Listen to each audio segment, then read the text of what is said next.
Hey, it's me again. I was driving home from work yesterday and my brain was clear and I had no thoughts going on. My chi was calm. Yeah, that didn't last. I had my window open. I was getting ready to get on the highway and a airplane flew over. It had a radial engine and it has that warbling sound. If you've heard one, it's the most soothing sound ever.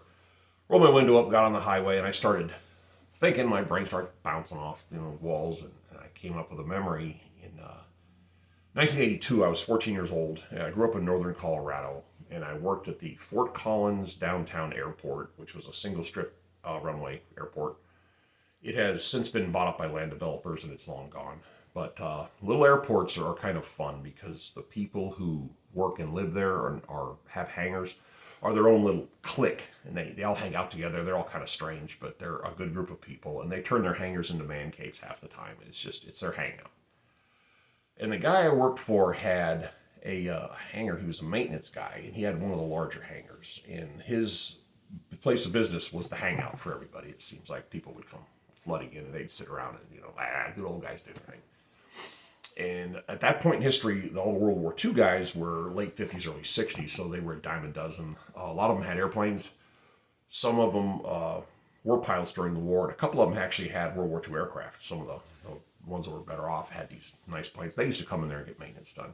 Either way, they spent a lot of time in this hangar, and they would sit around and tell war stories and shoot the breeze. And there was this one guy, I don't remember his name or anything. I just remember how he dressed. He had on a leather jacket. He had tan pants. He would tuck his pant legs into his boots, and he sometimes wore a gun belt. He was nuts, and he had a really good personality. He was real outgoing.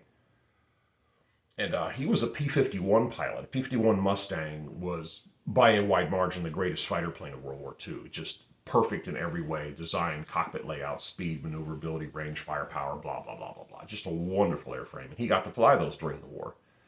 And he used to talk about the airplanes. And it's recorded history that late in the war, the Germans started running out of pilots, running out of planes, running out of pilots that were competent. There weren't many good pilots left due to attrition, just from getting killed in the war. So they didn't have a whole lot of trouble when they would go air-to-air combat. But he went on a mission towards the end, and he got tangled up with a pilot who really knew his stuff. And he said that in the last part of his flight training, an instructor taught him a maneuver, a last-ditch, you're out of options maneuver to get somebody off of you. And he described it. And for the non-aviation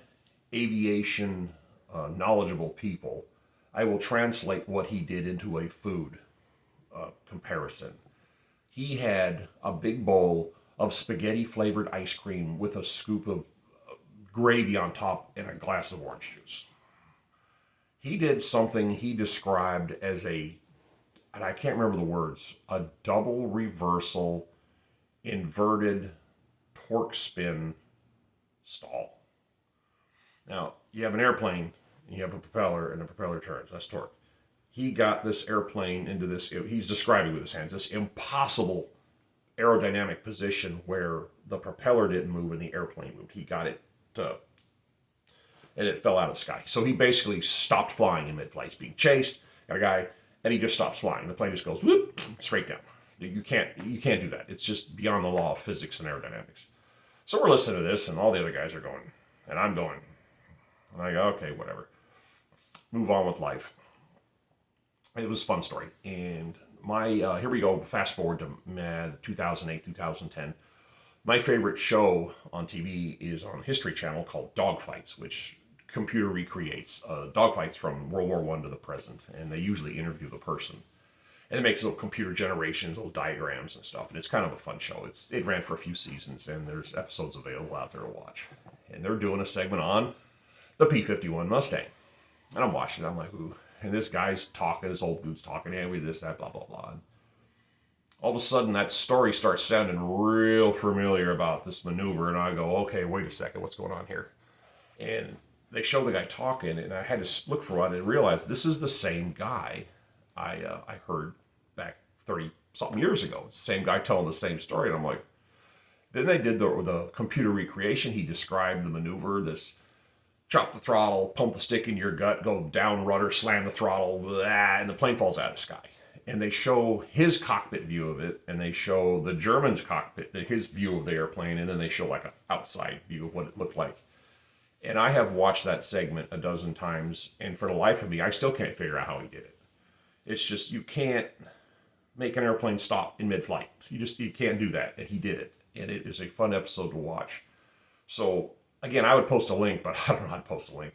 If you go on YouTube, which is right here, right, you're in YouTube, look up History Channel Dogfights P51 Mustang, and go to, if you don't want to watch, it's like a 45-minute episode, go to about the 9-minute mark, and you will see this incredible maneuver this guy pulled. And if somebody can explain it to me, I would love to hear it, because I don't get it. I mean, I'm a helicopter guy, but I can fly an airplane. I've got 16,000, I think it was 800 hours under my belt when I officially stopped flying. And I don't understand what this guy did, and I don't understand how an airframe can do what it did. But I would like you to watch that segment, and if anybody knows what he did, please make a comment down here and explain it to me, because I don't get it. Description of where to look will be in the will be down underneath here, and I'll go take a look. But I'd really like somebody's opinion on this. All right, take care.